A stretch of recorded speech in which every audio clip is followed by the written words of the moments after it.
Centro Espírita Amor e Caridade em Bauru. Boa noite a quem também nos assiste pela transmissão ao vivo da página do SEAC e também pela página Tato Save, Espiritismo, Ciência e Filosofia, ok? Aqueles que vêm pela primeira vez, essa é uma casa de amor, é uma casa de caridade, uma casa de estudos e que oferece reuniões mediúnicas, oferece trabalhos assistenciais e palestras públicas. E quem vem pela primeira vez quase sempre entra pelo conhecimento das palestras. Temos de segunda, quarta e sexta às 20 horas, terça e quinta às 15 horas e domingo às 9 horas da manhã, ok? Participem dos trabalhos da casa e sejam todos realmente muito bem-vindos. Hoje é um dia muito especial para o SEAC. O nosso líder, o nosso grande professor, faz a sua palestra tradicional que nos auxilia a entender um pouco melhor essa problemática da morte. Tanto medo que temos disso, alguns chegam a querer nem tocar no assunto, e outros preferem achar que isso é uma coisa que nunca acontecerá com ele ou com aqueles que este ama. Sendo hoje a palestra tradicional do Richard, Quem Tem Medo da Morte, a Livraria do SEAC fez uma promoção deste best-seller, que é o Quem Tem Medo da Morte, um dos livros espíritas mais vendidos que nós temos na nossa literatura espírita. O preço que ele foi para essa promoção de hoje, que será acompanhado do autógrafo do Richard, me deixou pasmo. E quando eu fico pasmo, quase sempre eu solto um som que é ó. Eu vou falar o preço de capa dele normal e depois falo o valor que ele está, e se vocês ficarem pasmos também, emitam esse som. Só se ficarem pasmos. Ele custa R$25 normalmente. Sabe quanto está custando hoje na promoção? Com o autógrafo do Richard? R$10. Pasmem. Pois é, eu concordo. Eu fiquei com a mesma sensação. E fiquei mais pasmo ainda quando fiquei sabendo que a revista Contigo custa R$11,90. E aqui dentro, pessoal, é oferecido tanta coisa boa para a gente, como, por exemplo, cremação, eutanásia, suicídio, aborto, corpo espiritual, premonição, velório, morte de crianças.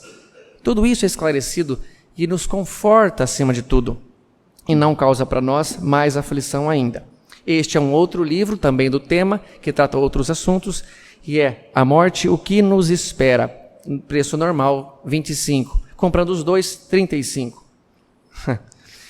Então, pessoal, é um motivo muito bom para todos nós estarmos aqui, principalmente para mim, que sou honrado de ser aluno do Richard, de poder mais uma vez, pelo segundo ano, estar aqui fazendo essa abertura e falar publicamente uma coisa que o Richard falou para mim e eu quero deixar gravado. Ele falou: Tato, quando eu desencarnar, você que vai fazer essa palestra no meu lugar. Não é, Richard? Então, ufa. Então eu vou deixar em testamento. Ele disse: não se preocupa, vai que você esquece. Eu deixo gravado. Então, pessoal, para mim é uma honra, acima de tudo, um orgulho misturado com alegria, poder estar aqui e anunciar para vocês que vocês estão prestes a ouvir a voz de uma das pessoas que mais se dedicou à vida, à doutrina. O Richard uma vez sonhou com sua mãe e ele estava envolvido por vários livros, o que mostrava um compromisso espiritual que ele trouxe para esta encarnação, de trazer a mensagem, de nos simplificar o pensamento e ajudar a todos nós.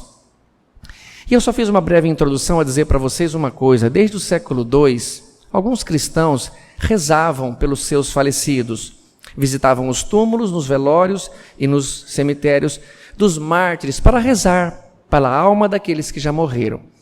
Mas foi no século V que a igreja decidiu colocar um dia do ano para rezar pelos mortos, pelos quais ninguém poderia se negar. No século VI, 3 papas, que já vieram falando sobre isso, incluindo Leão IX, obrigaram a comunidade a dedicar um dia aos mortos.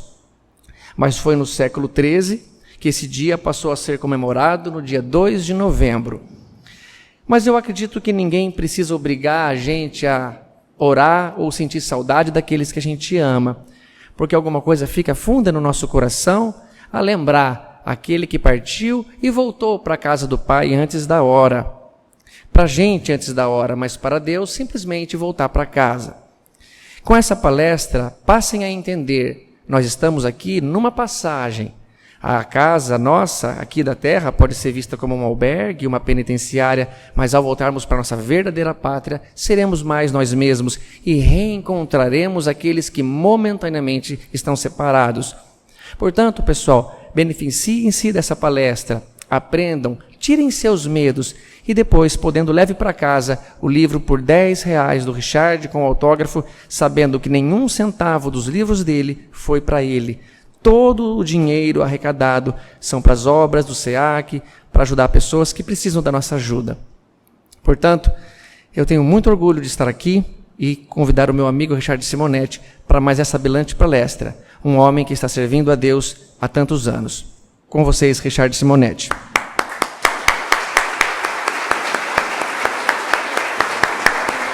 Só no início.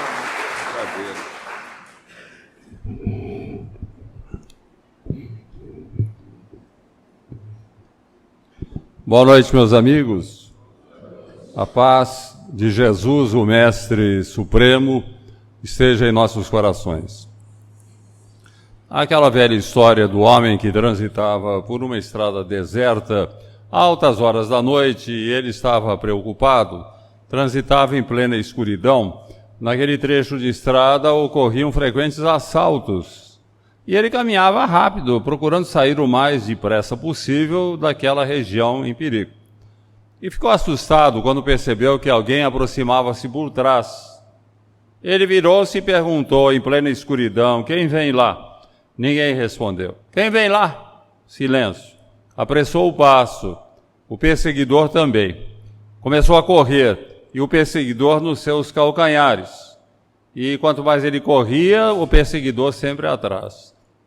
Mais adiante, já esfalfado, sentindo o coração como que a querer sair-lhe pelo peito, tal o seu medo, o seu terror em face daquela situação, pulmões em brasa pelo esforço despendido, eis que passou por um pequeno bico de luz, que iluminava uma pequena área. Olhou para trás e imediatamente o seu medo desapareceu, porquanto ele verificou que estava sendo acompanhado por um burro velho, habituado a seguir as pessoas que passavam por aquele trecho de estrada.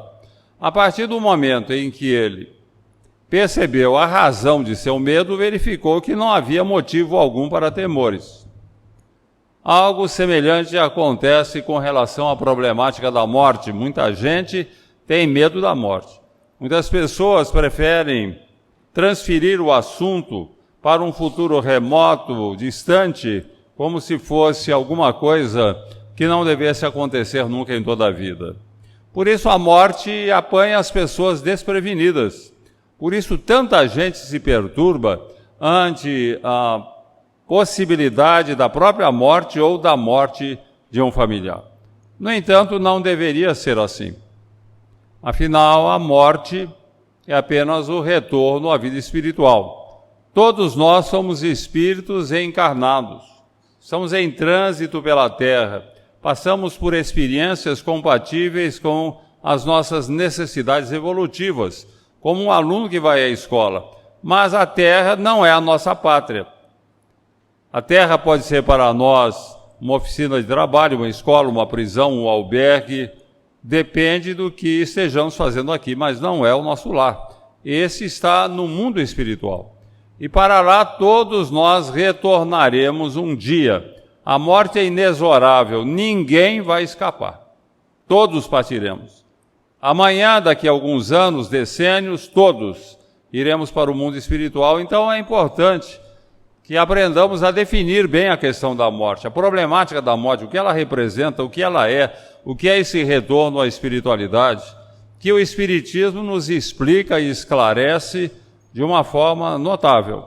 O objetivo da palestra desta noite é justamente tirar essa atmosfera pesada, densa em torno da morte e mostrar que a morte é apenas o retorno à nossa pátria, ao nosso lar. Não há por que temer a morte, desde que estejamos convenientemente preparados e esclarecidos, com uma vida compatível com o próprio conhecimento a respeito do assunto.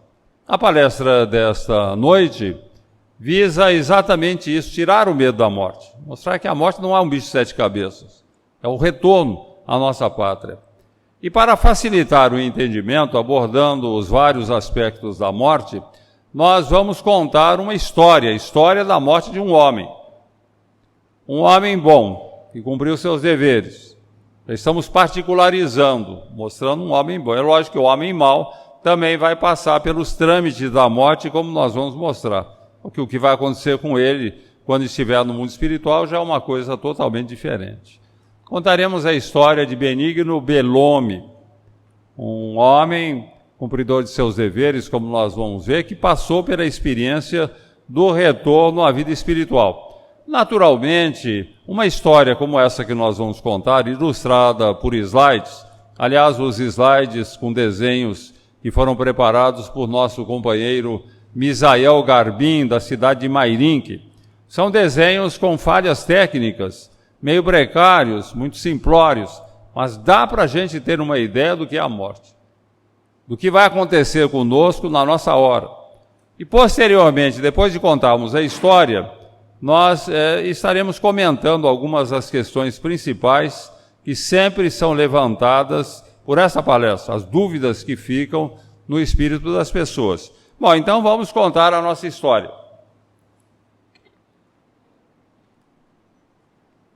Aí temos a apresentação do nosso herói, Benigno Bellome, companheiro dos humildes, praticante da caridade. Aí o vemos levando gêneros alimentícios para uma família mais pobre que ele. Ele é um homem pobre, pedreiro humilde, vinculado a um centro espírita. E parece mania de espírita, sempre preocupado em praticar a caridade, fazer alguma coisa em favor do próximo, mas não é mania de espírita, é que o espiritismo nos conduz a esse tipo de comportamento, demonstrando que a causa principal de nossos males é o egoísmo. A tendência de pensarmos muito em nós mesmos e o resto que se dane. A caridade é o antídoto do egoísmo. Na medida em que, para sermos caridosos, somos obrigados a esquecer um pouco de nós mesmos, começamos a vencer o egoísmo. Por isso que todo espírita consciente está sempre preocupado em praticar a caridade, em vincular-se a uma obra social, em desenvolver esforços em favor da coletividade. Isso é o espírita típico. O legítimo espírita consciente está sempre fazendo alguma coisa em favor do próximo. E na sua condição de pedreiro humilde, vemos Benigno trabalhando, fazendo o assentamento de tijolos, quando ele sentiu uma forte pontada no estômago, tão forte que ele desmaiou. Foi imediatamente levado ao hospital, recebeu o tratamento, mas a verdade estava se manifestando o mal que deveria determinar a sua desencarnação, um câncer no estômago. Durante várias semanas, Benigno submeteu-se a tratamento, já não dava para operar, submeteu-se ao tratamento, sempre muito humilde, muito submisso, mas o mal era inexorável, o mal ia progredindo. E ele, como acontece com as pessoas espiritualizadas, ele percebe que a sua hora está chegando. Acho que na hora do retorno à espiritualidade. Qual a sua reação? Fica revoltado, pede uma moratória para Deus, que ele tem filhos, tem a família, tem coisas para fazer, não cumpriu ainda todos os seus deveres, ele não pode morrer agora. Não faz nada disso. Ele é um homem de consciência tranquila, sempre fez o melhor, sente que a sua hora está chegando, entrega-se aos cuidados dos bons espíritos, e confia os seus familiares aos cuidados de Jesus. Postura ideal. Não sente que chegou a hora, para que vai resistir à sua hora? Vai partir, confia em Deus, confia em Jesus. Todos estarão amparados pela espiritualidade, os familiares. Não há por que ter medo. É uma postura ideal para aquele que está enfrentando uma situação dessa natureza, que vai prepará-lo convenientemente para que ele tenha um retorno mais bem amparado e mais tranquilo na espiritualidade. Graças às suas orações, à sua postura, à sua maneira de ser, Benigno faz por merecer uma grande proteção do mundo espiritual. É bom destacar que todos nós, na hora da nossa morte, vamos ter assistência espiritual. Teremos, inclusive, um familiar ou um técnico da espiritualidade encarregado de fazer o nosso desligamento.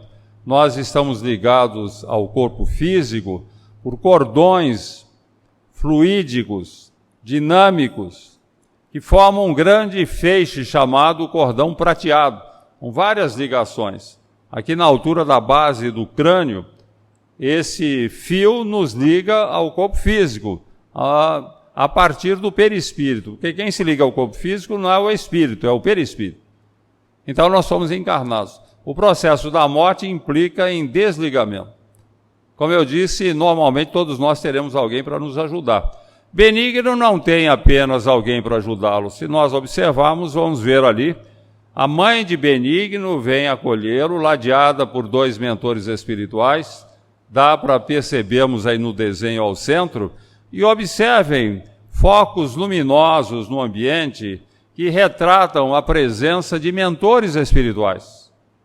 Espíritos elevados que vêm recepcionar Benigno. Olhem a justiça da morte, como isso é importante. Quem é Benigno? Presidente da República, um artista famoso, um magnata, um grande empresário, um presidente da República? Nada disso. Ele é um humilde pedreiro. E, no entanto, ele tem uma recepção no mundo espiritual que muita gente importante não terá. Por quê? Porque a recepção na espiritualidade, o que vai acontecer conosco, depende do tipo de vida que estamos levando. E nesse particular, Benigno é um homem muito rico, rico de valores espirituais, fazendo, portanto, por merecer essa proteção de mentores que vêm para acolhê-lo na hora da sua morte. Eles amparam Benigno, podemos observar aí, o desenho está meio apagado, mas dá para perceber. Vejam logo acima de Benigno, que está deitado na cama, nós vemos a figura dele, que é o seu perispírito, afastando-se ligeiramente do corpo, amparado por sua mãe e um outro mentor espiritual. É como uma ave prestes a deixar a gaiola, que está ensaiando o voo, né? Está sendo afastado do corpo. Estão preparando o Benigno para iniciar o processo da sua desencarnação. Tem dores à altura do abdômen, o que é natural. Ele está desencarnando, vitimado pelo câncer no estômago. Os mentores espirituais, imediatamente, lhe aplicam magnetismo à altura do abdômen. Dá para perceber aí, eles aplicando o magnetismo. Porque há interesse da espiritualidade em que Benigno tenha um desencarne muito, mas muito tranquilo, em face de seus méritos. Todos nós, certamente, já passamos pela experiência de ver um familiar ou um amigo em processo de desencarne, e às vezes ele tem dores intensas, está sofrendo muito, de repente, nas últimas horas ou até nos últimos dias, desaparecem as dores, ele fica sereno, tranquilo, e tem uma morte tranquila. É merecimento. É o que está acontecendo com o Benigno, ele tem o merecimento. Então ele recebe o apoio da espiritualidade, porque há todo interesse em que o seu desencarne seja muito tranquilo, por causa de seus méritos. Sempre a questão do mérito. O que vai valer quando chegar a nossa hora são os nossos méritos. Você tem méritos, vai ser muito bem acolhido. Não tem, teve uma vida egoística voltada apenas para os seus interesses, nunca se preocupou com o próximo, nunca praticou o bem, meu filho, você não vai ter esse apoio, não vai ser fácil para você o retorno à espiritualidade. Os mentores espirituais começam o processo do desligamento. Não há um cordão que eles chegam e cortam e acabou, não. O desligamento é paulatino. Esse feixe de fios que estão reunidos no cordão prateado, eles vão sendo desligados um a um, de acordo com as reações do paciente, num processo que pode levar horas. Já adianto que Benigno levou 10 horas para ser desligado do corpo. Então o processo desencarnatório está começando. Ele é um paciente na agonia, é um paciente terminal, ele já está moribundo e os espíritos estão trabalhando, iniciando o processo da sua desencarnação. Agora, o desenho também está meio apagado, mas dá para perceber. Aqui em cima, os mentores espirituais acolhendo Benigno no seu corpo espiritual, perispírito, e fazendo o desligamento do laço fluídico que prende benigno espírito a benigno corpo à altura do coração. E quando esse laço é desligado, imediatamente o coração para de bater. Porque o coração funciona atendendo a impulsos elétricos do cérebro, mas ele é sustentado magneticamente pela presença do perispírito. Se ele é desligado do perispírito, ele para de bater. Nesse momento, o benigno é um cadáver, ele está morto, morreu, do ponto de vista humano. Mas espiritualmente falando, isso que é importante. O processo desencarnatório está praticamente no início, ele continua ligado ao corpo. Não há similitude entre morrer e desencarnar. Nós morremos quando o coração para de bater, mas só desencarnamos quando se completa o processo desencarnatório, do desligamento, que pode levar algumas horas e até alguns dias em certos casos. Então, Benigno está morto, mas ele continua ligado ao corpo ainda. E é interessante que hoje, nos hospitais do mundo inteiro, há essa correria quando o cidadão sofre um infarto. Todo mundo aqui já viu na televisão, no cinema. O cidadão está infartado, coração para de bater. Os médicos imediatamente iniciam o ressuscitamento, massagem cardíaca, massagem intracardíaca, algumas soluções que são aplicadas, respiração artificial, oxigenação, choque elétrico, adrenalina intracardíaca. Há uma série de recursos que têm que ser mobilizados no máximo 4 minutos depois da parada cardíaca. Porque depois de 4 minutos, o coração não tem mais recuperação, o cérebro começa a morrer, não tem recuperação. Então, o processo do ressuscitamento na chamada EQM, ele tem que começar até 4 minutos depois da parada cardíaca. Depois disso, os médicos, usando os recursos, fazendo massageamento cardíaco, eles podem tentar durante até meia hora. Às vezes o paciente volta em meia hora de massageamento, aqueles cuidados que a gente vê muito nos cinemas. Então é interessante que o paciente pode ficar ali até meia hora morto. E daí, o que acontece com ele durante o período em que ele está morto? Que os médicos estão lá tentando reanimá-lo. O Dr. Raymond Moody Jr., médico americano, isso na década de 70, ele começou a pesquisar a EQM, a experiência de quase morte. O cidadão morreu e foi ressuscitado.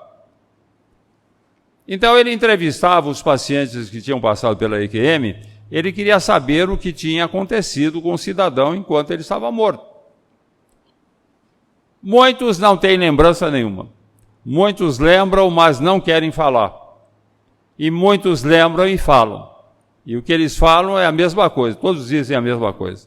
Sentiram-se fora do corpo, vejam bem, sentiram-se fora do corpo, como que flutuando ao lado do corpo, ligados ao corpo por um cordão prateado, enquanto os médicos faziam desesperados esforços para reanimá-los. E o cidadão está aqui fora, como que flutuando no alto, olhando lá os médicos labutando em cima do corpo. Quando os médicos conseguem fazer o corpo voltar a funcionar, ressuscitado, o cidadão apaga e acorda no corpo físico, depois de algum tempo. Então, essa experiência chama-se EQM. E essas entrevistas feitas pelo Dr. Raymond Moody Jr., que ele publicou depois num livro que chama-se Vida Depois da Vida, um livro muito interessante. Eu não sei se nós temos na biblioteca, não sei se tem na livraria. Muito interessante para quem está interessado no assunto. Vida antes da vida. Perdão, vida depois da vida. A gente vai ter uma ideia do que é a EQM, que é uma experiência muito interessante, que, diga-se de passagem, confirma o que o Espiritismo, desde a codificação, nos falava a respeito do assunto. Para nós espíritas, é gratificante ver que esses progressos da medicina, principalmente em se tratar de ressuscitar o cidadão, confirmam as teses de espírito. O Espiritismo, desde a codificação, já explicava que é assim mesmo. O espírito continua ligado ao corpo, vai ser desligado. Se conseguirem reanimá-lo, ele volta ao corpo, integra-se no corpo novamente, acorda. Beleza. É realmente gratificante para nós espíritas. Agora um detalhe. No caso de Benigno, não se tentaria esse ressuscitamento. Porque é um paciente terminal de câncer, nos faz ressuscitamento. E por outro lado, aconteceu que o coração dele parou de bater, não por esvaimento das energias físicas, ele parou de bater porque foi desligado. É um processo meio diferente. Os espíritos não esperaram ele morrer para desligá-lo. Eles provocaram a morte iniciando o desligamento. Eles estavam morrendo. Então, ali, no caso de Benigno, não há retorno. Ele é um espírito em desencarne. Não se completou ainda, ele está desencarnando, mas não tem volta, no caso dele. Os mentores espirituais.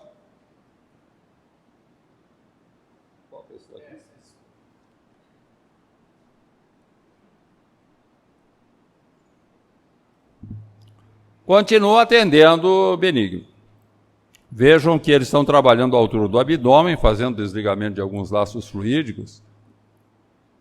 E é natural que Benigno sinta algum constrangimento. Agora, um detalhe importante. Normalmente, o processo da morte se faz com o paciente inconsciente. Sabe? O cidadão entra em agonia e entra em estado de coma. É como se fosse uma anestesia geral. E o espírito dorme também, vai acordar no mundo espiritual. No caso de Benigno, ele está acompanhando conscientemente o processo. Ele está vendo o que está acontecendo. E isso, naturalmente, lhe dá algum constrangimento, ele não se sente bem de estar acompanhando. Mas isso que aparentemente é uma desvantagem, depois será uma grande vantagem. Porque ele está acompanhando o processo, ele está vendo o que acontece. Ele não terá dificuldade para se identificar desencarnado. Quando se completar o processo desencarnatório, ele estará adaptado à vida espiritual. O que não acontece com um cidadão que dorme e acorda na espiritualidade, não sabe que desencarnou, é um problema sério. Quem participa de reuniões mediúnicas sabe disso. Problema sério. O cidadão, ele não sabe que desencarnou, perturba-se, perturba a família, é um horror. No caso de Benigno, ele está sendo acompanhado, ele está tendo noção do que está acontecendo, vocês vão ver que vai facilitar para ele depois. Benigno é amparado por sua mãe, desencarnada. Aí vemos ela em primeiro plano, abraçando o Benigno em seu corpo espiritual, perispírito. E ela fala, meu filho, vai tudo muito bem, você está muito bem amparado, fique tranquilo. Entregue-se à oração e essas sensações desagradáveis, aquele constrangimento que ele estava sentindo, tudo isso vai desaparecer. A oração, meus amigos, é uma maravilha de Deus, é uma bênção divina. Serve para todas as ocasiões, principalmente na hora da morte.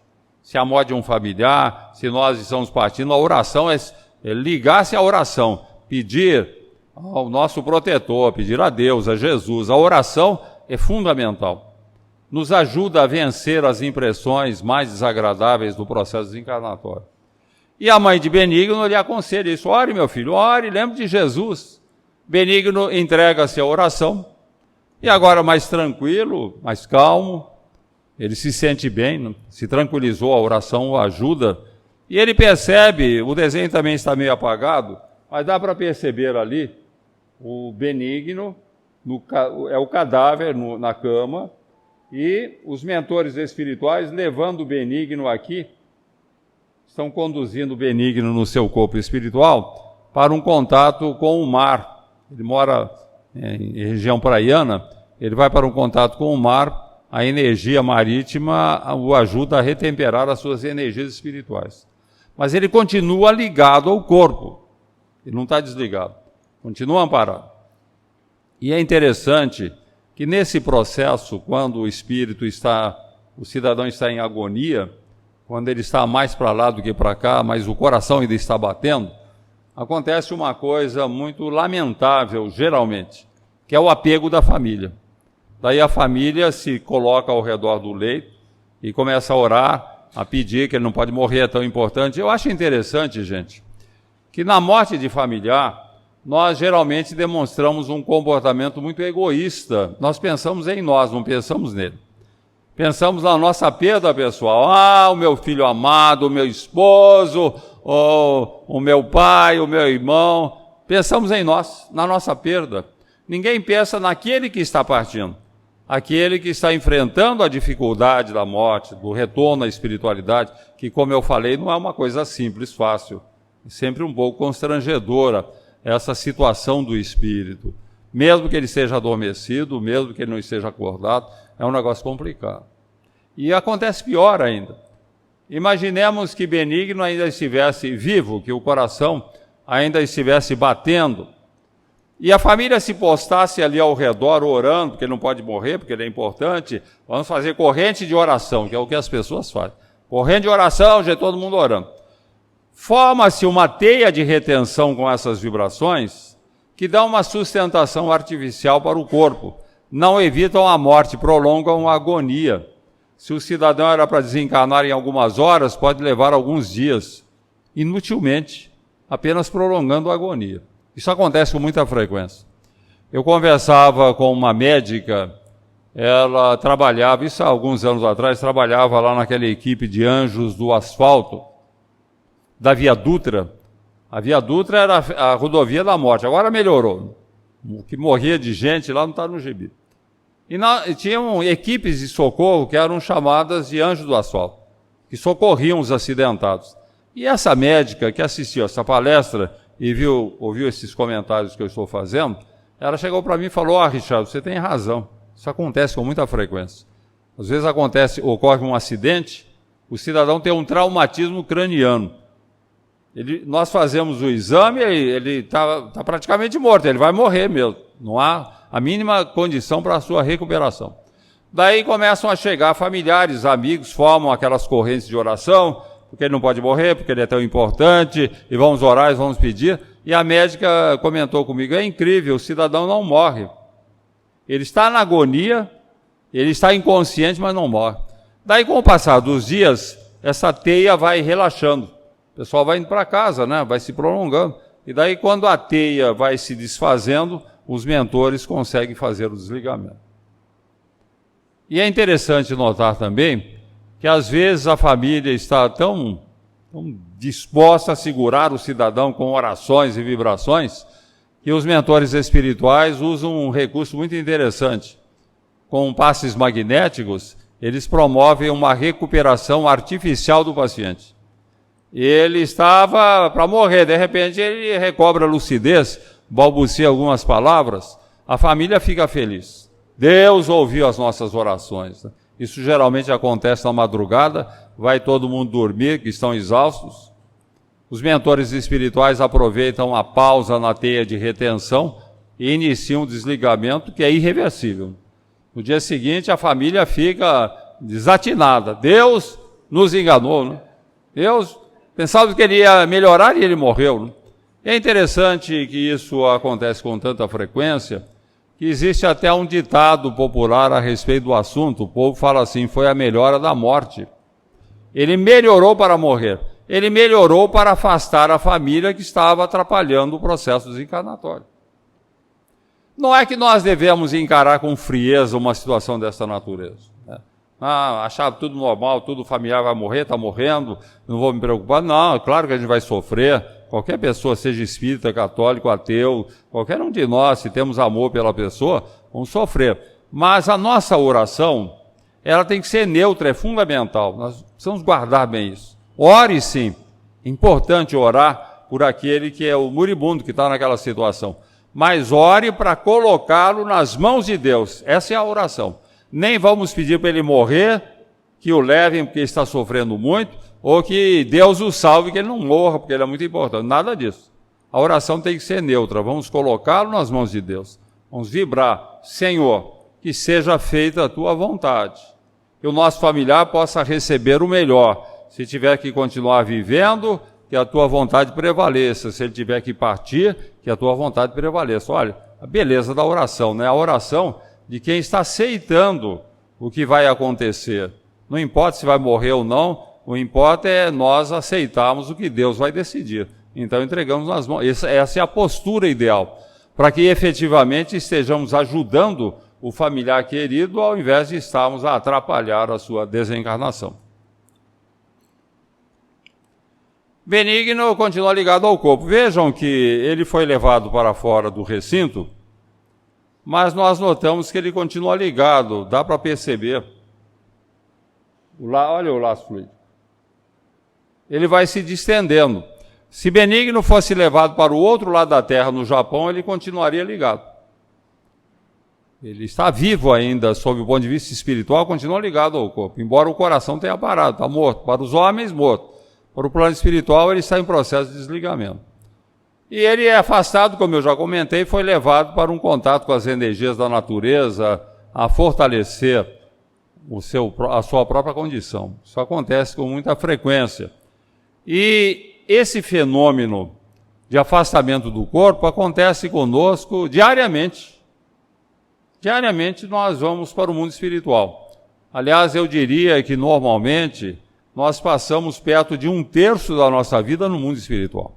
Alguém vai dizer, mas como é possível? Sim, durante as horas de sono. Porque o corpo dorme, o espírito não. O espírito pode transitar pela espiritualidade. E muitos dos nossos sonhos refletem atividades que nós tivemos durante as horas de sono. No mundo espiritual, nesse período de emancipação da alma, Kardec chama de emancipação da alma. Quer dizer, a alma vai para o mundo espiritual. Nós podemos estudar, encontrar familiares, podemos encontrar amigos, desenvolver algum trabalho, fazer coisas boas, mas podemos também ser obsidiados, envolvidos por espíritos maus, contrair problemas sérios para o nosso psiquismo a partir dessas horas, e tudo vai depender do nosso dia, da maneira como vivemos, do desenvolvimento das nossas atividades. Se eu tenho um comportamento equilibrado e libado, beleza, eu vou para o mundo espiritual, vou colher instruções, orientações. Tem muita coisa, muitos problemas que nós resolvemos dormindo, né? O cidadão vai com um problemão dormir, quando ele acorda parece que já tem a solução. E às vezes ele está tentando fazer alguma coisa com dificuldade, ele acorda, ele tem uma orientação. O escritor vai dormir com dificuldade para desenvolver determinado tema, ele acorda com o tema na cabeça. Isso acontece com todos nós. Porque durante as horas de sono nós recebemos ajuda. Agora, nós somos bem ou mal influenciados durante as horas de sono? Hein? Como é que... Será que nós estamos em companhia de amigos e familiares enquanto dormimos? Ou será que estamos em companhia de obsessores? É fácil saber isso. Basta analisar como nós acordamos. O teste é esse. Analise. Como é que você acorda? Você acorda feliz, satisfeito, descansado, em paz, disposto a enfrentar o dia? Beleza, beleza. Você está bem amparado pela espiritualidade. Você tem feito boas excursões. Agora o cidadão acorda nervoso, irritado, triste, acabrunhado, já brigando com o familiar logo cedo. Tem gente que é muito mal-humorado quando acorda.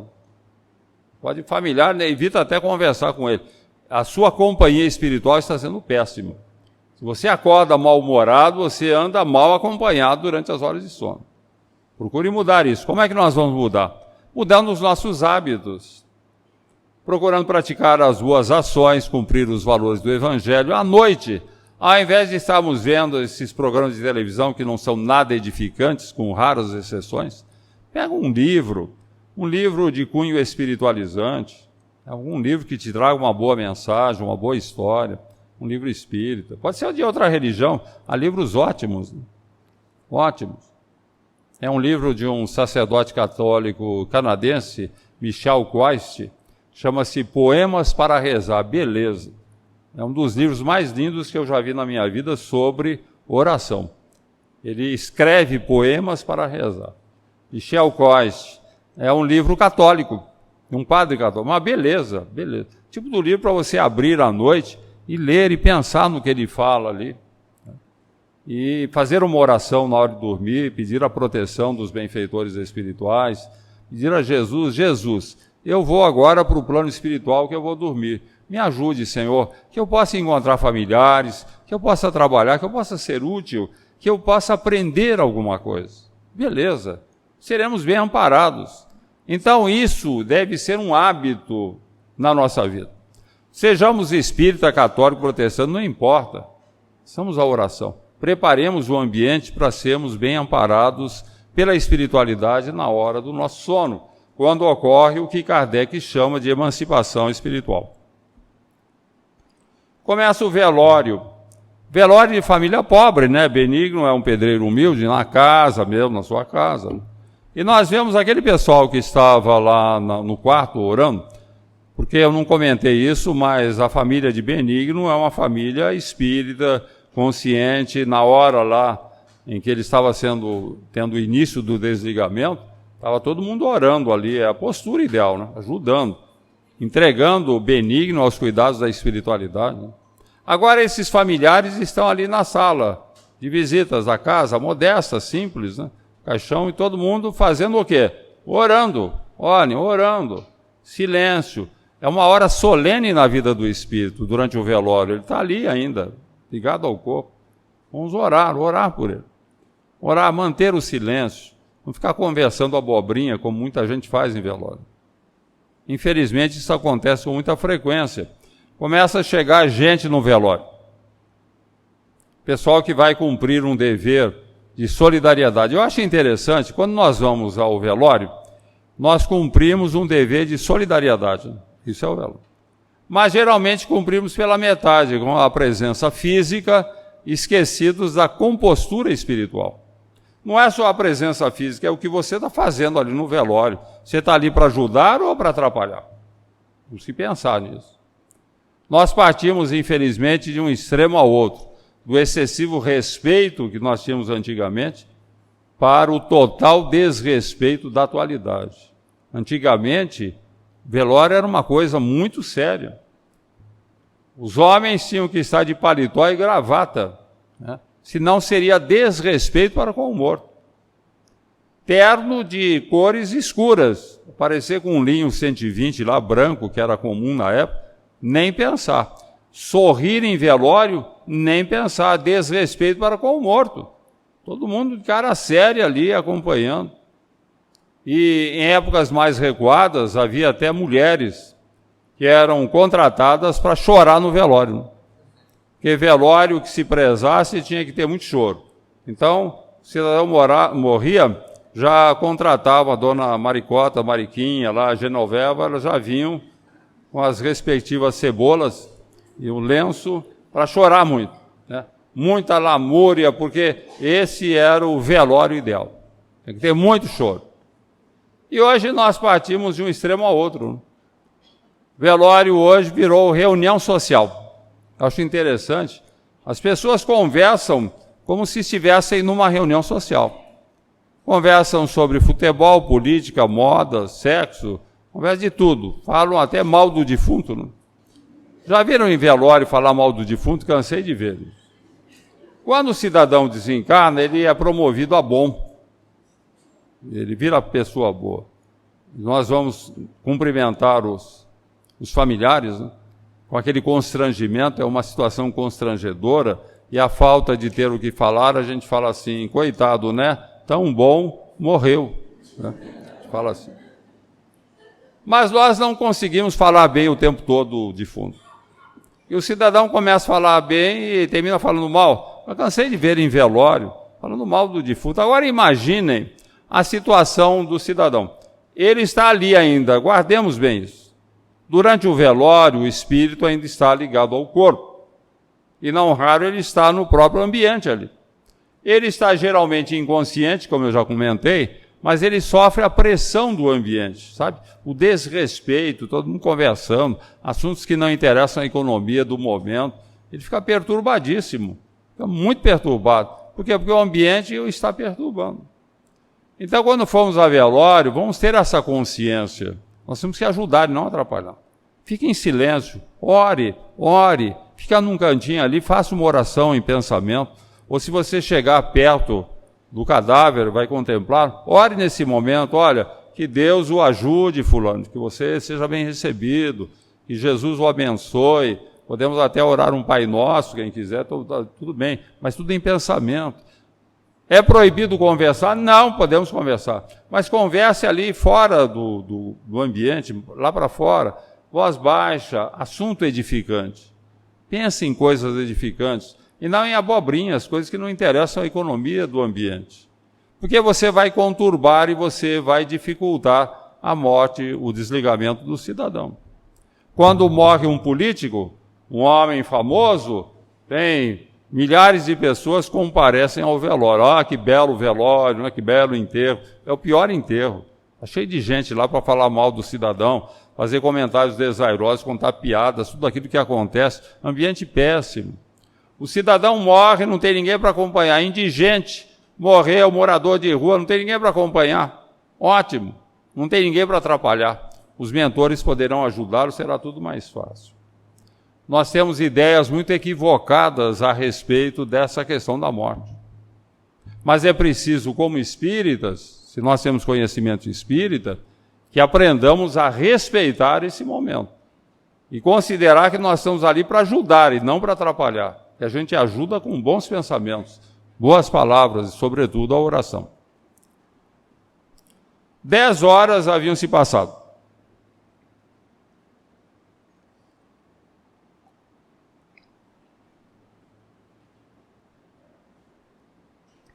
Desde que o coração de Benigno parara de bater. Mas ele está ligado ainda. Podemos notar, notem os laços fluídicos que vão se distendendo. Ele foi levado para fora do recinto.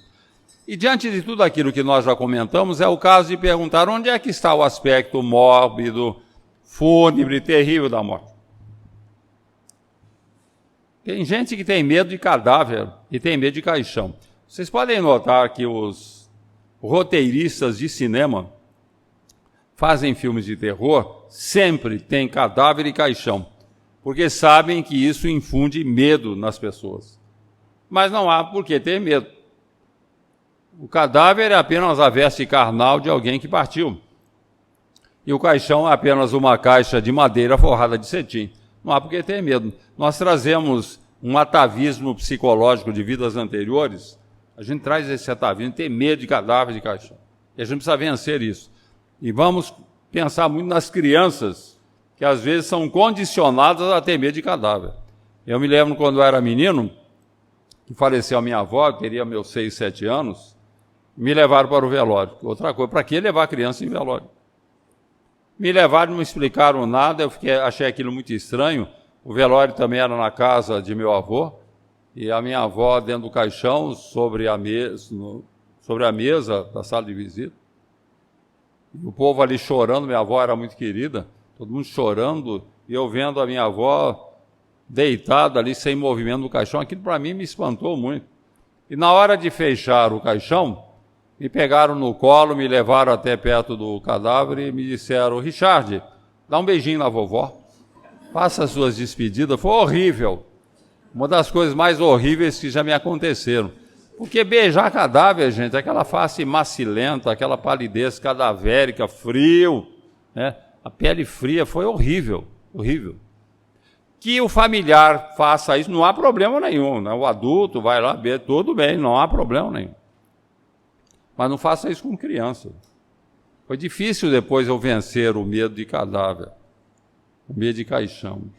Se você vai levar uma criança para o velório, 7, 8, 9 anos, 5 anos, você sente que ela tem condições para entender mais ou menos, tudo bem, dá uma boa explicação. Olha, você não vai ver a vovó, você vai ver a veste que a vovó usava. A vovó já foi embora, ela mudou, está no céu.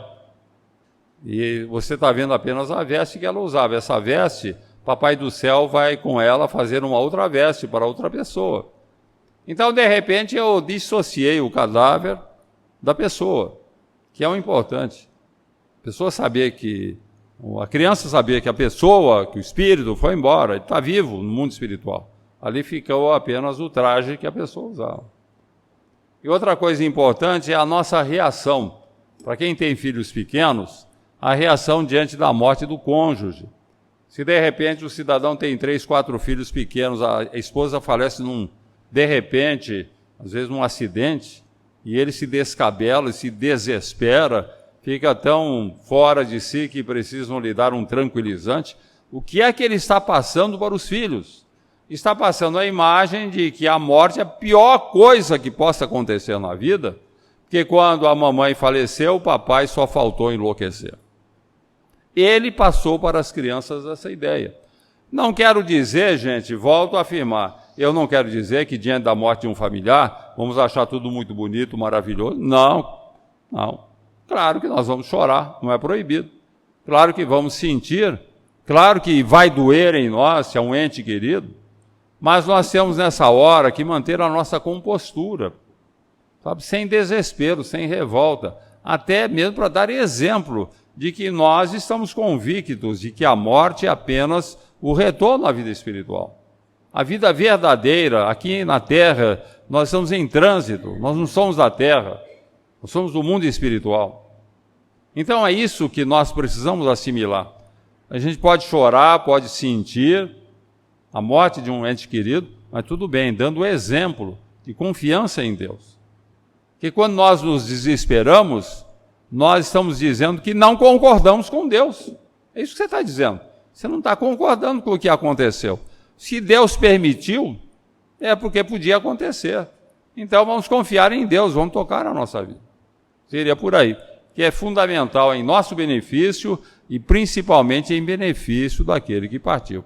Porque a pessoa que fica chorosa, revoltada, inconformada, que vai todo dia no cemitério, que não aceita, né, que parece que parou a vida da pessoa, ela está sendo injusta com Deus, está sendo injusta com aquele que partiu. Porque aquele que partiu vai sofrer de ver o seu familiar querido aqui sofrendo, revoltado, desesperado, desequilibrado. As suas vibrações vão repercutir naquele que partiu, que em princípio é muito sensível às vibrações dos que ficam. Aquilo que eu falei, pense no que partiu, não em você. Procure ajudá-lo, ao invés de ficar revoltado e reclamando que eu não aguento, que eu não vou poder mais viver. Você vai poder viver. Deus não nos dá nenhuma cruz superior à nossa capacidade de carregá-la. A separação não é nenhuma cruz superior à nossa capacidade de aceitar aquilo que aconteceu e que é a vontade de Deus. Benigno, que havia passado por um ligeiro sono, acorda no campo, amparado por sua mãe. É interessante, ele parece mais velho que ela, porque o espírito tende a conservar na forma perispiritual a aparência correspondente à idade que tinha ao desencarnar. Como ela desencarnou nova e ele desencarnou já mais idoso, ele parece mais velho do que a própria filha, né? Seria por aí. Ela conversa com ele e explica que iriam providenciar o derradeiro desligamento, que seria conveniente fazer isso ali mesmo, porque o ambiente do velório já estava muito carregado, muita gente, né? O pessoal que vai lá e não respeita o ambiente, por aí. Então ela pede a Benigno que ore, que implore uma vez mais a complacência divina, e nos braços de sua mãe, Benigno ora, pede ajuda ao céu, sente um novo estremecimento, e agora ele é um espírito desencarnado. Foi feito o derradeiro desligamento, e aí o vemos no mundo espiritual ladeado por sua mãe e por 2 mentores espirituais. É aquilo que eu comentei de início. Como ele acompanhou o processo, como ele estava preparado para o processo, ele não teve nenhuma dificuldade para se reconhecer desencarnado. Poderá, inclusive, vejam que coisa interessante, ele poderá, inclusive, acompanhar o próprio sepultamento, o que acontece com espíritos, em sinal de respeito pelo corpo. Afinal, o nosso corpo é uma máquina maravilhosa que Deus nos concede por empréstimo, tem que respeitar o corpo, prestar, render-lhe as nossas homenagens. Então, muitos acompanham o próprio sepultamento, em sinal de respeito pelo corpo. Mas há também aqueles que acompanham o próprio sepultamento, não em sinal de respeito pelo corpo, mas por tê-lo desrespeitado. São aqueles que destroem o corpo de fora para dentro e de dentro para fora. De fora para dentro com os vícios, né? Álcool, fumo, drogas, alimentação inadequada, falta de exercícios, né? Inatividade. Tudo isso daí destrói o corpo de fora para dentro e acaba abreviando a vida do cidadão. E aqueles que destroem o corpo de dentro para fora com os maus sentimentos, o cidadão que é muito agressivo, bravo, xinga, qualquer coisa ele grita, tirando o doméstico, que resolve tudo no grito, o coração não aguenta, acaba implodindo e o cidadão acaba morrendo. Provocam alterações cardíacas, alterações no ritmo do coração, na pressão arterial que sobe, cidadão nervoso, irritado, é uma lástima. E aqueles também que têm um sentimento negativo em face de uma doença, caem em depressão, não aceita um câncer, não tem um câncer, já acha que vai morrer, e muitas vezes ele favorece a evolução do câncer. O câncer é uma coisa interessante, gente. O que é o câncer? Senão uma célula com defeito de fabricação, é isso que é o câncer. Ao invés dessa célula, dentre milhões que são produzidas pela nossa medula, essa célula, ao invés de se ajustar ao organismo, ela se torna um corpo estranho no organismo, que vai se multiplicando celularmente falando, a ponto de ser um invasor que acaba matando o hospedeiro. Isso é o câncer. Os nossos mecanismos imunológicos facilmente identificam uma célula dessa natureza e a eliminam. Mas há pessoas deprimidas, tristes, angustiadas, que veem sempre o lado escuro da vida, vivem acabrunhadas, elas perturbam os mecanismos imunológicos, e daí essa célula, que poderia ser facilmente eliminada, ela se multiplica e acaba matando o hospedeiro. Então, é o cidadão que morre por nutrir sentimentos negativos, favorecendo a evolução da doença. E tanto aqueles que destroem o corpo de fora para dentro, com a intemperança física, quanto aqueles que o destroem de dentro para fora, com a intemperança mental, morrem antes da hora. Não podem ser desligados. De pronto, o cadáver vai enterrado, eles vão junto. Então, eles acompanham compulsoriamente o próprio enterro. Às vezes ficam 2, 3, 4 dias ligados ao cadáver, experimentando o horror do processo de decomposição, mas é uma coisa que não é castigo de Deus, não. Eles não têm condição para serem desligados temporariamente, enquanto não superarem as impressões mais fortes da vida material. Eles morreram antes da hora. É preciso dar um tempo para que eles possam ser desligados, senão vai ser pior para eles. Tudo por quê? Porque a pessoa não levou a vida a sério, porque a pessoa cultivou vícios mentais e vícios físicos, tudo isso que nós comentamos. Benigno é levado para uma instituição do mundo espiritual, dentre milhares que há na espiritualidade, para acolher recém-desencarnados com merecimento. E ali ele vai se refazer, vai se reintegrar na vida espiritual e vai continuar a jornada. Alguém vai perguntar, e o homem mau, o que acontece com ele?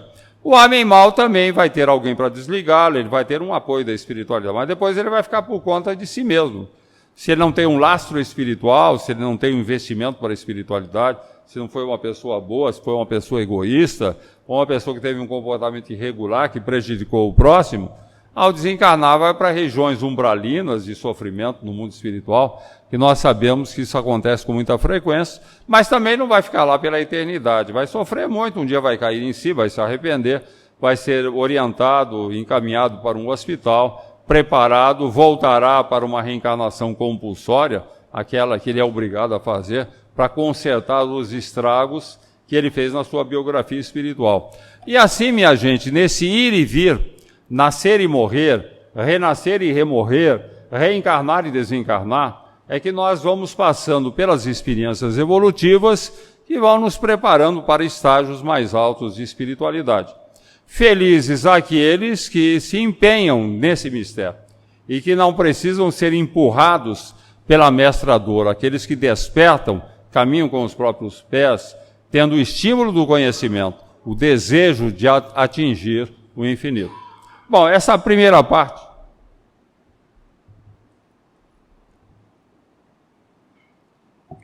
com os slides, ela está terminada. Ainda vou falar uns 15 minutos, mais ou menos, para abordar alguns assuntos que certamente vocês perguntariam se houvesse um ensejo. Não vamos abrir as perguntas, porque senão teremos dezenas aí, daí não vai dar tempo de responder a todas. Mas as mais importantes, feitas com maior frequência, que eu vou responder. Uma delas diz respeito à doação de óleos. Doação. Nós temos no Brasil milhares de cegos que poderiam voltar a enxergar recebendo uma córnea em transplante. O cidadão que morre, ele pode doar 2 córneas, 2 cegos poderão voltar a enxergar com essas córneas. Beleza. É uma campanha que nós devemos fazer, todo mundo deveria deixar uma disposição com o oftalmologista, a hora que eu morrer, em 4 horas tem que retirar os olhos. Não tem problema nenhum, que tira os olhos para depois retirar as córneas, baixa as pálpebras, ninguém percebe que os olhos foram extraídos. beleza, é uma doação que nós podemos fazer. Agora a pessoa fica em dúvida, né? Bom, os olhos têm que ser retirados até 4 minutos depois da morte, da parada cardíaca. E daí? O benigno ficou ligado 10 horas ao corpo. Se for mexer com os olhos dele, ele não vai sentir? Não, não vai. Porque o cadáver não transmite sensação para o espírito. Isso é elementar. Cadáver, o espírito tem sensações físicas enquanto a vida. Não tendo vida, o corpo não vai transmitir. Você pode retalhar o corpo, não vai repercutir no espírito. Então não há problema. Alguém vai dizer, mas o benigno acompanhou conscientemente, ele estava vendo o que acontecia, isso também não vai, ele não vai ficar apavorado de ver tirarem os seus olhos? Não. Por quê? Porque não tem sensação, mesmo que ele esteja acompanhando e vendo, ele não vai ter dor nenhuma, porque está atingindo o cadáver, não o perispírito. Não há problema nenhum. Eu entendo que é uma verdadeira dádiva que nós fazemos na doação dos olhos. Há um constrangimento natural da família. A família acha que é profanação. Que profanação? Esses olhos, em questão de horas, vão se decompor, vão apodrecer no cemitério. Não é melhor tirar e 2 cegos voltarem a enxergar? Claro, é um ato de caridade, gente. A gente tem que fazer isso, convencer a família. Um ato de caridade. E toda vez que nós praticamos a caridade, a espiritualidade nos premia. Adão vai ser premiado. No livro Mais Amor, há uma experiência muito interessante a respeito do assunto. Eu achei tão interessante que eu transcrevi no livro Quem Tem Medo da Morte. É a história de um menino, um rapaz, que ele resolveu fazer a doação de seus olhos. Fez a doação, tudo bem. Lá em São Paulo tem ONGs lá que aceitam, você faz a inscrição, deixa tudo avisado para que na hora da morte a família vai avisar, alguém vem tirar os olhos. Mas passados 2 ou 3 anos, por um problema existencial qualquer, esse menino me pega um revólver, deu um tiro no peito e matou-se. Aí nós fazemos uma pausa, abrimos parênteses para falar a respeito do suicídio. Se alguém me perguntar qual o pior tipo de morte que há, suicídio. Tranquilamente. Porque em qualquer tipo de morte você pode dizer que Deus consentiu, ou que foi a vontade de Deus. Mas no suicídio não. Ninguém se mata por vontade de Deus, por karma, não existe karma do suicídio. Ninguém se mata por determinação divina. O suicídio é sempre uma opção do indivíduo, uma péssima opção, pelos estragos que ele faz no seu corpo espiritual. Se alguém pegar um revólver, me der um tiro no peito e eu desencarnar, o meu perispírito não será atingido. Eu poderei desencarnar de forma violenta, ter um trauma no mundo espiritual, né? Normal, desencarnou de forma violenta. Mas depois de superado o trauma e adaptado à vida espiritual, não haverá sequelas. O perispírito não foi atingido. Agora, se eu pegar um revólver, der um tiro no peito, o perispírito será atingido. Eu irei para o mundo espiritual com o perispírito ferido, à altura do tórax. Daí vai ter problema. Vou sofrer muito no mundo espiritual. Chico Xavier dizia que o suicida levará perto de 200 anos para se recompor. 200 anos envolvendo o plano espiritual, reencarnação, desencarnação, às vezes 2, 3 reencarnações, desencarnações. Porque o suicídio provoca um desequilíbrio tão grande no perispírito, que às vezes o espírito reencarna, mas o desequilíbrio é tão grande que a criança não suporta e acaba desencarnando. As pessoas ficam pensando por que desencarnou tão novinha assim, uma coisa avassaladora de repente, às vezes foi o suicida. O perispírito dele está muito lesionado e o corpo não suporta. Tudo tem explicação. A beleza do Espiritismo é que ele nos explica, nos dá uma ideia a respeito de tudo. Então, a ideia do suicídio, eu sempre comento com os expositores espíritas, com dirigentes de centros espíritas, ela tem que ser comentada. Nós temos que comentar sobre o suicídio sempre, porque sempre na plateia há pessoas pensando que seria melhor morrer. E as pessoas têm que saber que não seria melhor, não. É melhor você não pensar nisso, senão você vai se danar. O suicídio é um atraso de vida, é uma complicação espiritual lamentável. Nós temos que combater a ideia que, infelizmente, segundo a Organização Mundial de Saúde, perto de 1 milhão de pessoas se matam hoje. Isso sem considerar aqueles que disfarçam o próprio suicídio, né? tem constrangimento, ou tem seguro de vida, né? Se ficar caracterizado que foi suicídio, o seguro não paga. Eu calculo pelo menos 2 milhões de pessoas se matam anualmente, que é uma lástima, com se candidatar a sofrimentos no mundo espiritual. E sofrimento para a família também, né?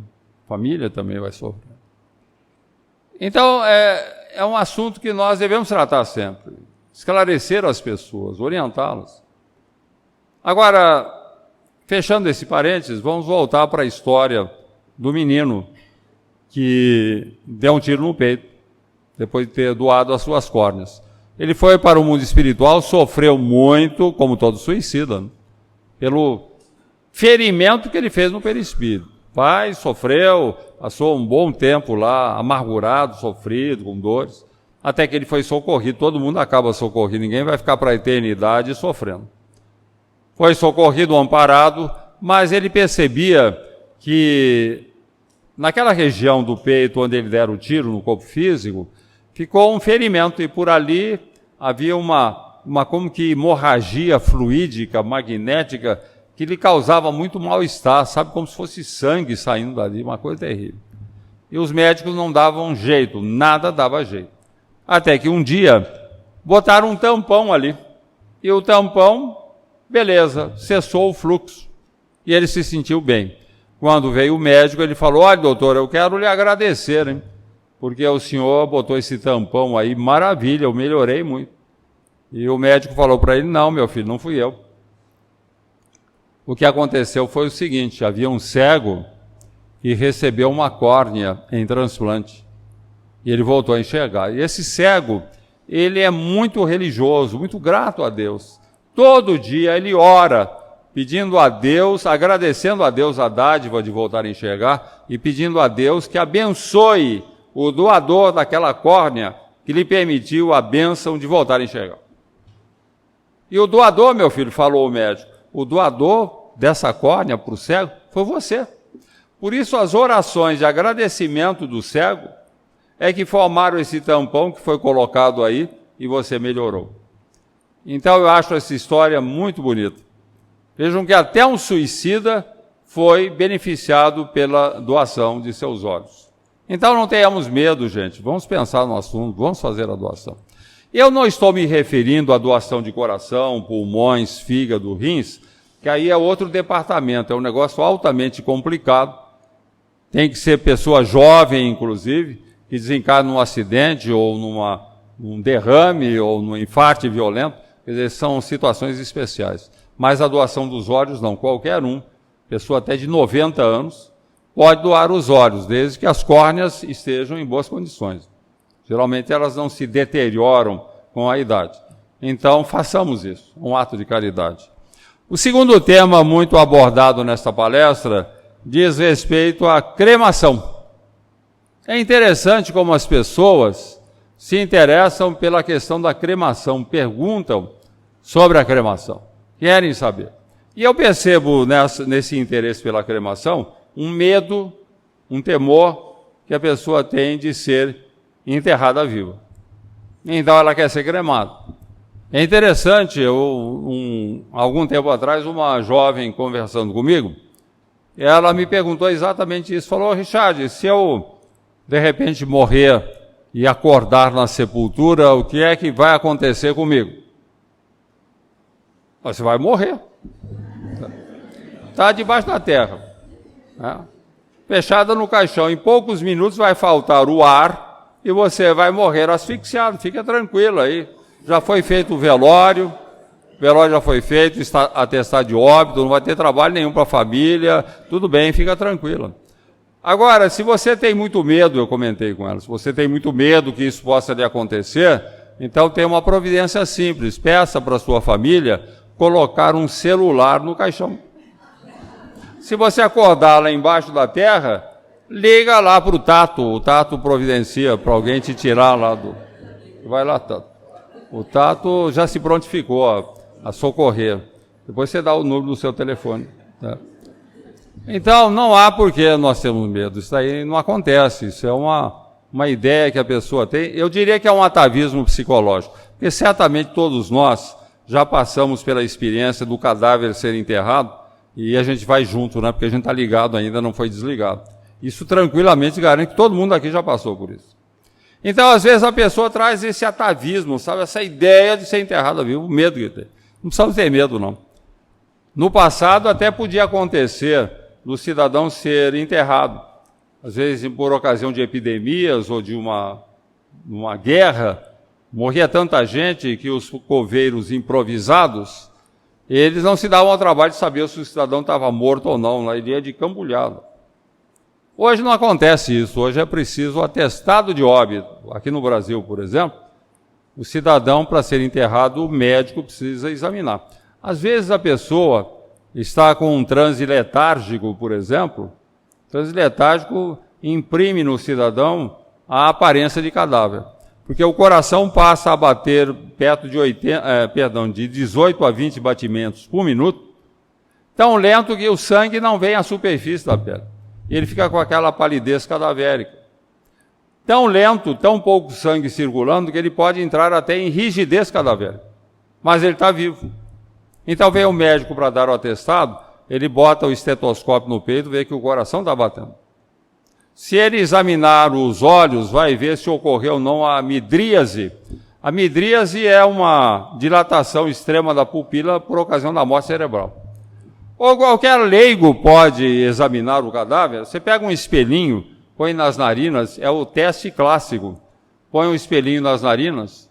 Se tiver um mínimo de respiração, vai manchar o espelhinho. É um teste muito fácil que qualquer um pode fazer. Então nós não precisamos ter esse medo de ser enterrado vivo para acordar na sepultura. Aliás, ninguém é enterrado vivo e acorda na sepultura. Você poderia estar em transe letárgico, mas o coração funcionando, os órgãos funcionando. Porque se parar, eu já falei, em 4 minutos começa a apodrecer tudo, daí não tem mais recuperação. Por isso que, por ocasião de uma parada cardíaca no hospital, é aquela correria dos médicos, né? Eles sabem que se não começarem de imediato o ressuscitamento, depois não vai deixar. Agora, fica a questão da cremação. E a pessoa pergunta o que eu acho da cremação. Eu acho uma coisa ótima. É o futuro.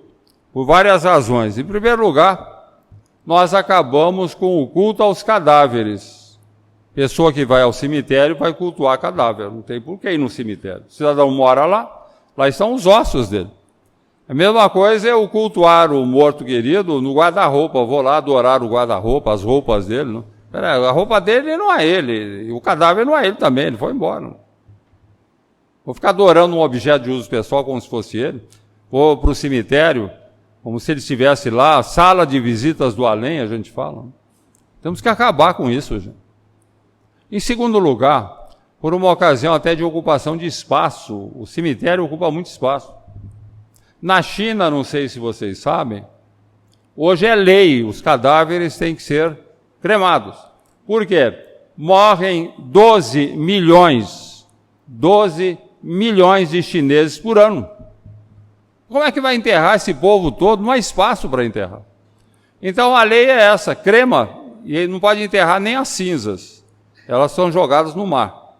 Está certo. Ocupação melhor de espaço, ao invés de fazer cemitério. Em terceiro lugar, nós precisamos realmente acabar com esse culto a cadáveres. Eu acho lamentável as pessoas que vão ao cemitério cultuar cadáver. Ele não está lá.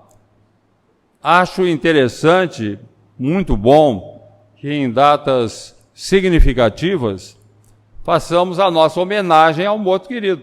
Aniversário de nascimento, de falecimento, de casamento, Natal, Ano Novo, dia finados, né? Finados amanhã, depois da manhã. Tudo bem, vamos homenagear, lembrar. Os mortos gostam de ser lembrados. Você lembra do morto que partiu, ele vai gostar disso, ele vai sentir que você está lembrando dele. Agora eu pergunto, por que ao invés de fazer uma homenagem lá no cemitério, não fazemos a homenagem na nossa casa? Ele vai gostar muito mais, ele vai ser atraído. Vamos reunir a família, vamos fazer uma prece, fazer uma leitura, um evangelho no lar, vamos lembrar dele, das coisas envolvendo. Sabe, não tem coisa mais interessante do que lembrar os feitos do morto, né? aqueles episódios pitorescos, todo mundo comentando, sentindo saudade, sim, não é proibido ter saudade, nem é proibido chorar. E a saudade diz que nós amamos a pessoa. E o amor nos realiza como filhos de Deus. Então, tudo bem. Mas criemos uma atmosfera feliz, não infeliz. O cidadão não morreu, ele partiu, ele está no mundo espiritual, a pátria verdadeira. Não há por que a gente ficar se lamuriando, coitado. Só quem pensa muito em si não pensa naquele que partiu. Se nós tivermos uma certa sensibilidade,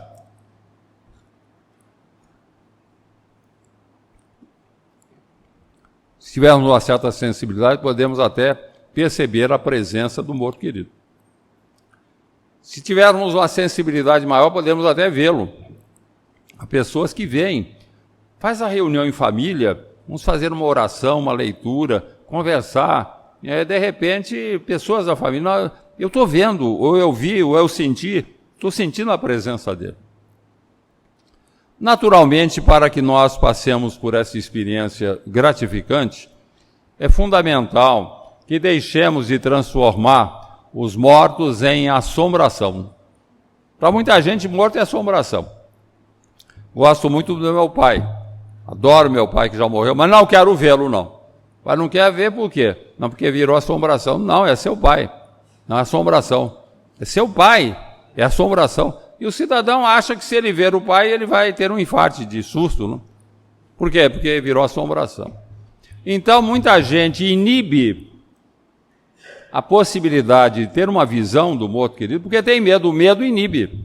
O medo neutraliza. Se você tem medo de ver espírito, você não vai ver nunca. Porque o medo neutraliza esse contato. E tem uma experiência interessante que eu conto no livro Endereço Certo, se não me falha a memória, a experiência envolvendo meu irmão e minha cunhada, ambos já faleceram. Moravam aqui em Bauru, a minha cunhada tinha 8 irmãos. Ela era a mais nova. A mais velha era a Duquinha, que era uma mulher maravilhosa, que eu tive a oportunidade de conhecer. Inclusive, ela foi uma segunda mãe para a minha cunhada, que sempre acontece isso. O mais velho cuida do mais novo, e a Duquinha era uma mulher maravilhosa, a minha cunhada adorava a Duquinha. Mas a Duquinha teve um problema grave de coração, acabou desencarnando. Minha cunhada sofreu muito, a dor da separação, tinha muita saudade da Duquinha. E um ano depois, quando fazia um ano que ela tinha falecido, lá na casa de meu irmão, por volta de 11h30 da noite, apenas os dois em casa, meu irmão dormindo no quarto, a minha cunhada na sala de visitas em penumbra, lembrando da irmã, pensando com muita saudade da Duquinha. E, de repente, ela percebeu alguém que se aproximava por trás. Virou-se, imaginando tratar-se de meu irmão, que acordara, mas não era meu irmão, não. E ela levou um susto que ela disse que foi o maior susto da sua vida. Ela viu a Duquinha. A Duquinha veio atraída pela sua lembrança. E como a circunstância era favorável, ela acabou percebendo a presença da irmã. Diz a minha cunhada que foi o maior susto de sua vida. Ela ficou tão apavorada, ficou com tanto medo, que ela não conseguia falar. Mas em pensamento ela dizia assim: Duquinha, eu te amo muito, Duquinha, mas pelo amor de Deus, Duquinha, vai embora, Duquinha, você me mata do coração. E a Duquinha dizia para ela: que é isso, comadre? Chamava de comadre, você não está com saudade? Eu vim te ver. Não, assim eu não quero, vem em sonho, eu quero te ver em sonho apenas. Que lamentável, não? Coitada da irmã, foi embora porque a minha cunhada tinha medo dela, virou assombração. Olha que bobagem. Que bobagem. Virou assombração. Não temos que, se nós perdermos o medo, teremos mais facilidade para passar por experiências gratificantes dessa natureza. Quando eu escrevia o livro Quem Tem Medo da Morte, eu quis escrever um capítulo sobre a cremação, que de fato escrevi. Estive lá em Vila Alpina, onde o primeiro forno crematório da América do Sul foi lá, década de 70, 80, por aí. E eu fui conhecer lá como é que funciona a coisa, né? O administrador me mostrou, achei tudo muito interessante, ele esclareceu, tem uma cerimônia que se faz lá, né? Então gostei muito. E ele estava me contando que a temperatura no forno crematório é para mais de 1000 graus, né? Podemos imaginar a água ferve a 100 graus, imaginemos mais de 1000 graus, né? Diz que chega até 2000 graus centígrados. Tudo ali entra em combustão, o caixão, os metais, os sapatos, a roupa, a flor, tudo pega fogo, até o cadáver. O cadáver pega fogo também, incendeia-se, aquele fogaréu. E ele falou uma coisa interessante, ele falou que quanto mais gorda a pessoa, maior o fogaréu. Porque a gordura é combustível, você esquenta a gordura, pega fogo.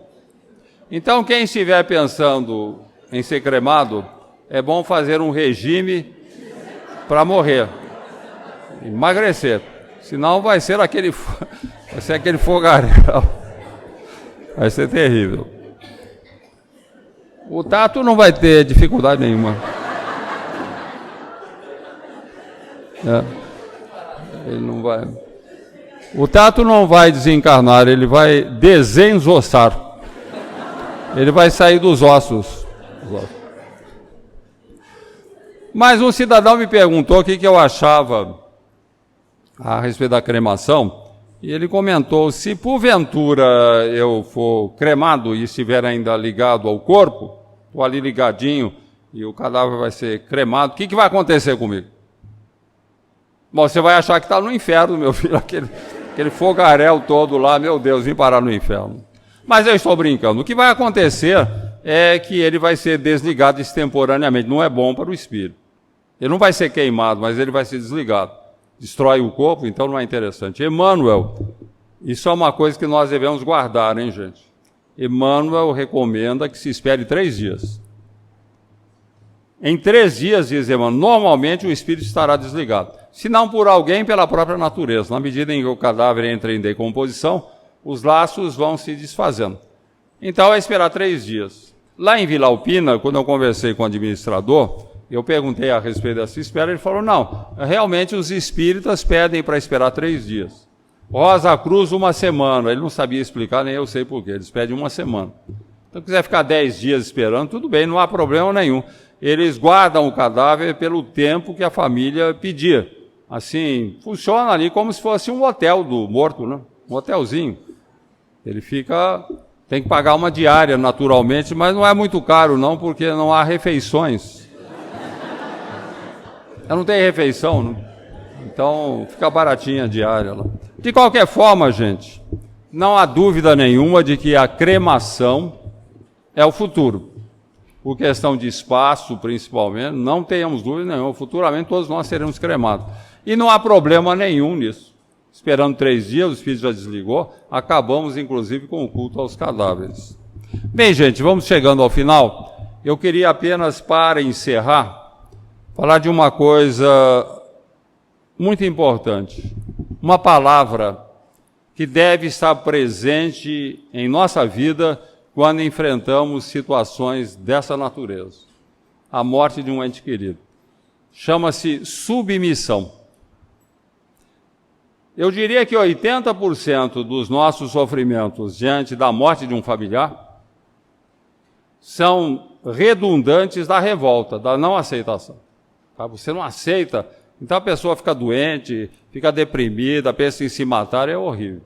Quando nós aceitamos, tudo fica mais fácil, fica mais tranquilo, a gente suporta melhor.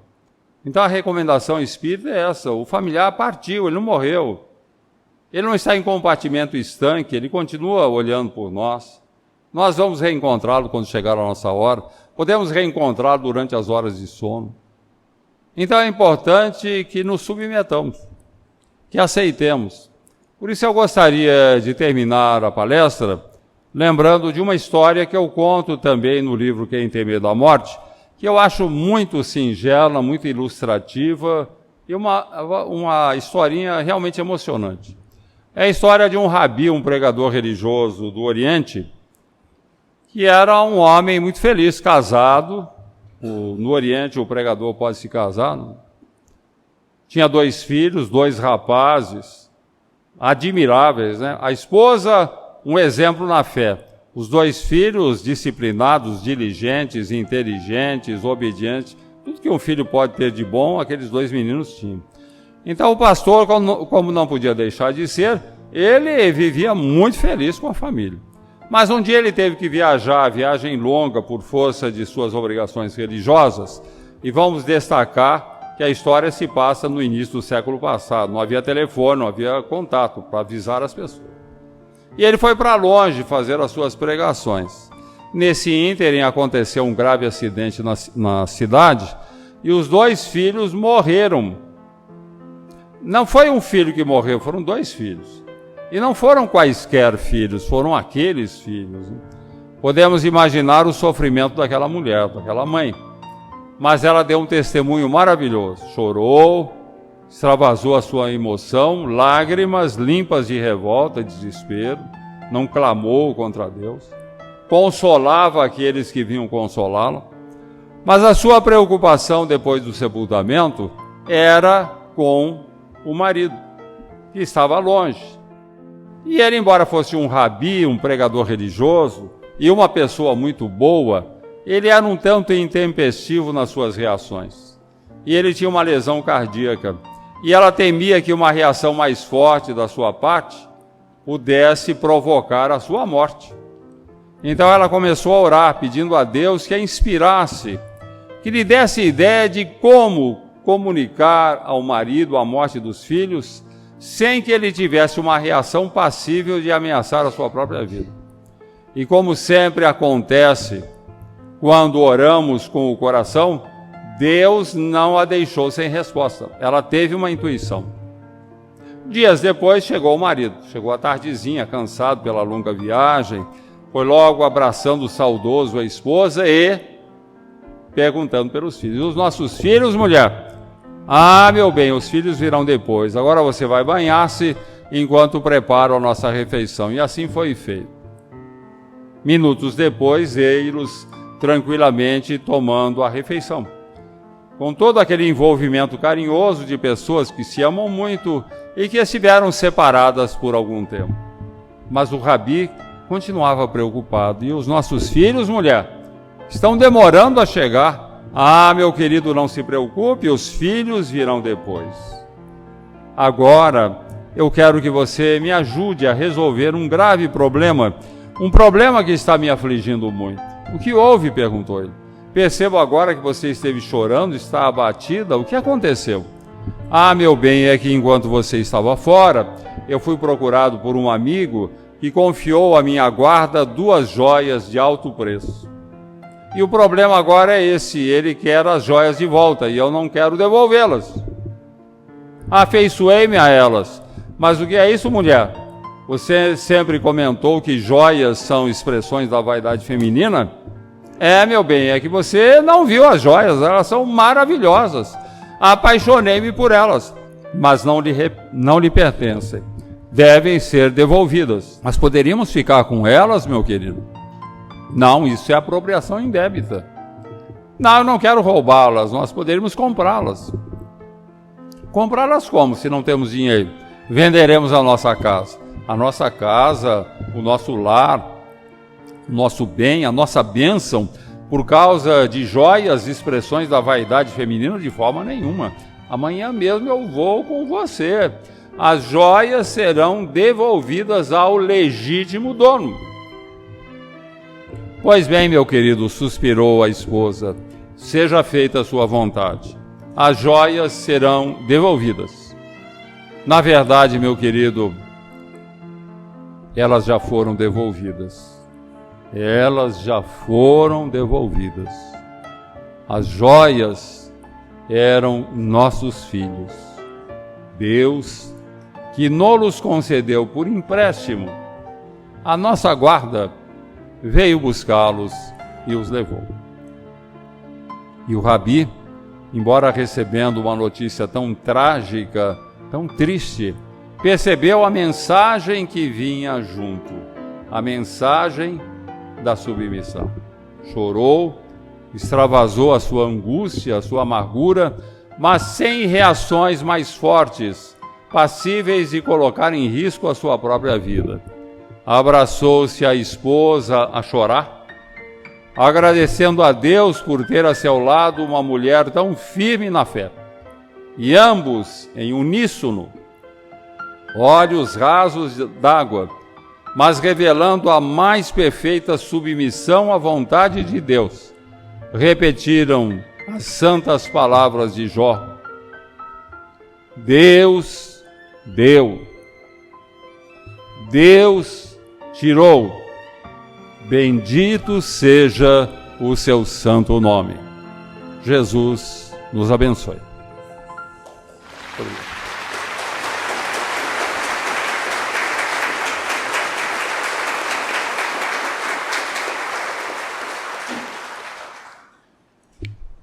Bem, pessoal, muito obrigado pela presença de todos vocês, aqueles que vêm pela primeira vez, sejam muito bem-vindos sempre, retornem à nossa casa. É uma casa de amor, de caridade, e que acreditamos que a nossa doutrina é uma doutrina que consola, como hoje acredito que muitos foram consolados pela dor de se separar momentaneamente daqueles que amamos, mas sabendo, como o Richard nos explicou, que é voltar para a nossa casa, e as joias são de Deus. Deus permite que nós vivamos um pouco com elas, mas que um dia todos veremos juntos num lugar onde não há mais sofrimento, onde não haverá mais dor, porque lapidaremos todos os nossos diamantes que estão dentro de nós, que somos nós mesmos. Muito obrigado, Richard, mais uma vez, pela sua dedicação à doutrina, a todos nós. Vamos fazer então, pessoal, uma oração pedindo a Jesus que abençoe todos nós, nossos entes queridos que voltaram para casa. Vamos lá. Senhor Jesus, Mestre amado, mais um ano está terminando, Senhor. Quase mês de novembro, logo dezembro, e mais um ciclo se fecha. A Terra completa mais uma volta em torno do Sol. Mas nós continuamos os mesmos ou não? Aprendemos um pouco mais da vida ou não? O que fazer, Senhor, com a dor que toma o nosso coração, com a dor que vem conosco quando a nossa vida parece destruída porque aquele que amamos se foi? Que palestras como essa, que ensinamentos como esse possam nos confortar, possam mostrar para nós que Deus nos ama e que mostra para a gente que a vida aqui na Terra não é a casa onde devemos nos perpetuar, mas sim uma escola onde aprenderemos a dar valor à verdadeira vida e abrir mão daquele veículo carnal que serviu para a gente interagir, amar, reproduzir, mas que chegará a hora de todos nós voltarmos. Mestre Jesus, a todos os corações que vieram hoje ouvir a palestra do Richard, quem tem medo da morte e que estão aflitos, que possam ser aliviados, consolados pela verdade. A verdade da vida, que nos mostra um caminho de amor, de coragem e de paz. Mestre Jesus, fique em todos os lares de todos os irmãos católicos, evangélicos, cristãos ou não cristãos, ateus, de todos nós, confortando todo o coração que sofre, praticamente inevitavelmente, com a dor da morte. Mas nos faça compreender que esse é uma escola necessária, um exercício necessário a todos nós, para nos fortalecermos e confiarmos mais em Deus, mais no amor do nosso Pai e no nosso irmão maior, o Mestre Jesus. Mestre amado, obrigado pelo seu amor infinito e por tudo que o Senhor faz por nós, e faça ainda mais nas dores do coração daquele que sofre a dor de quem ama e se foi. Muito obrigado, Senhor, que sua paz esteja em todos os corações, que assim seja.